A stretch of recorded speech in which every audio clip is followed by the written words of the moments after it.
श्री राम नमस्कार। आज 26 फरवरी 2024 एक छोटी सी कहानी के साथ आप सबसे जुड़ा हूँ।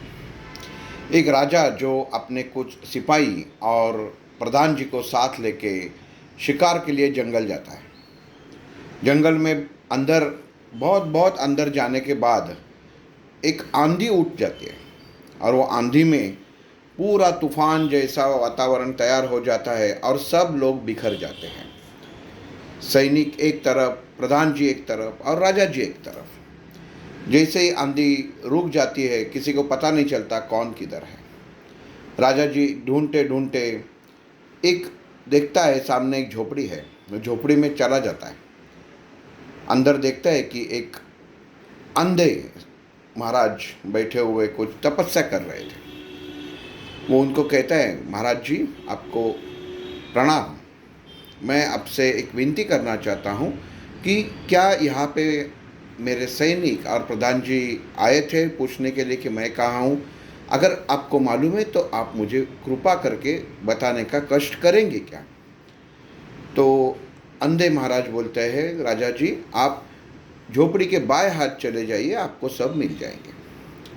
राजा जी उनको नमस्कार करके निकल जाते हैं और सचमुच कुछ अंतर जाने के बाद उसको पता चलता है कि सैनिक और प्रधान जी राजा जी को ही ढूंढ रहे थे और वहाँ मिल जाते हैं। राजा जी के मन में एक प्रश्न उभर आता है और वो सैनिकों के साथ और प्रधान जी के साथ वो वापस जहाँ पे महाराज की झोपड़ी थी वहाँ पे आ जाते हैं। महाराज जी अंदर आ जाते हैं और महाराज जी को वापस वंदन करते हुए कहते हैं, महाराज जी नमस्कार, मुझे आपका बहुत आभारी हूँ कि आपने जैसा मार्गदर्शन किया मैं झोपड़ी के बाएं हाथ गया और मुझे मेरे सब साथी मिल गए। लेकिन एक सवाल मेरे मन में था कि आपने मुझे ये कैसे बताया कि आपके पास आए हुए पहले सिपाही थे, बाद में प्रधान जी आए थे और आप अभी आए हो, वो महाराज हो। ये उस वक्त जल्दबाजी में मैं ये पूछना भूल गया। वो महाराज मुस्कुरा के कहते हैं, जब आपके सिपाही आए तो उन्होंने कहा, ए पंडित बता हमारे महाराज यहाँ पे आए थे क्या।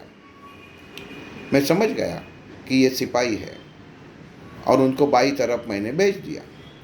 उसके बाद प्रधान जी आए और उन्होंने कहा कि महाशय नमस्कार, हमारे महाराज यहाँ पे आए थे क्या। तो मैं समझ गया कि ये कोई महत्वपूर्ण पद के कोई इंसान है, तो मैंने भी उनको बाएं हाथ में भेज दिया।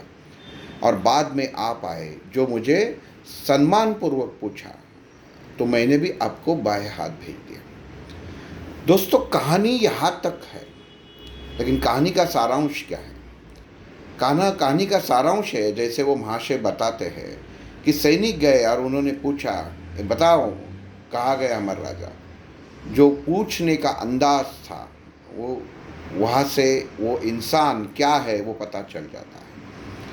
जीवन में ऐसी बहुत सारी घटनाएं इंसान के जीवन में घटती है कि जहाँ पे उसके ज़ुबान के ऊपर लगाम नहीं रहता, वो सामने वाले को रिस्पेक्ट नहीं करता, उसको सामने वाले की निंदा करता है, उसको अपनी ज़ुबान पे पूछता है, गुस्से से पूछता है।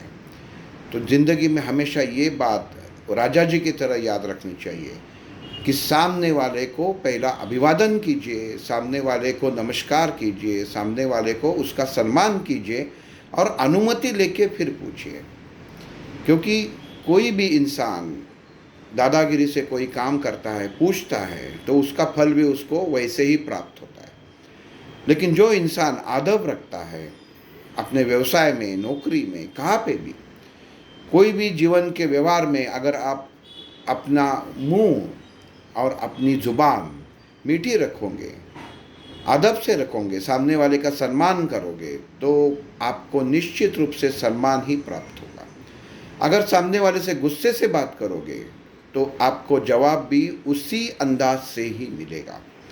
जीवन में अगर कुछ अच्छा पाना चाहते हो तो हमेशा सामने वाले का सम्मान करना सीखिए, क्योंकि जो इंसान सम्मान करता है भगवान उसका ही सम्मान करता है।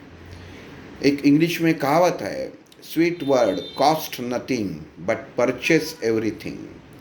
मीठे शब्दों के बोल की कोई कीमत नहीं रहती, लेकिन वो सब कुछ खरीद सकते हैं। जीवन में ये बहुत महत्वपूर्ण बात है कि हम लोग छोटी छोटी बातों के लिए ताने मारते हैं, सबको किसी को नाम रखते हैं, उसके पीछे उसकी बुराई करते हैं। ऐसा कभी मत कीजिए। आप सम्मान दीजिए। वो हर इंसान अपने नसीब से, अपने कर्म से उसका कर्म फल भुगतता है, लेकिन उसमें आपको मिलने की आवश्यकता नहीं है। आप सामने वाले का सम्मान कीजिए। आप व्यवहार करते हैं, आपके पास कोई ग्राहक आता है, वो गुस्से से आता है, कभी काम में चूक भूल हो जाती है, तो उससे पहला ठंडा कीजिए कि सर आपका सही है, तो शायद वो आपसे गुस्सा न करे। ये बहुत व्यवसाय करने वालों के लिए महत्वपूर्ण बात है कि ग्राहक एक देवता है। नौकरी करने वालों को भी अपने साथ जो काम करता है उसका सम्मान रखो, तभी एक दूसरे के साथ से कोई भी काम आसान बन जाएगा। इसके लिए हमेशा मीठा बोलिए, सामने वाले का सम्मान कीजिए, और न चाहते आप सम्मान पा सकते हैं। बस यही थी आज की कहानी। आप सबका दिन शुभ हो। कल एक नई कहानी के साथ मिलेंगे। श्री राम।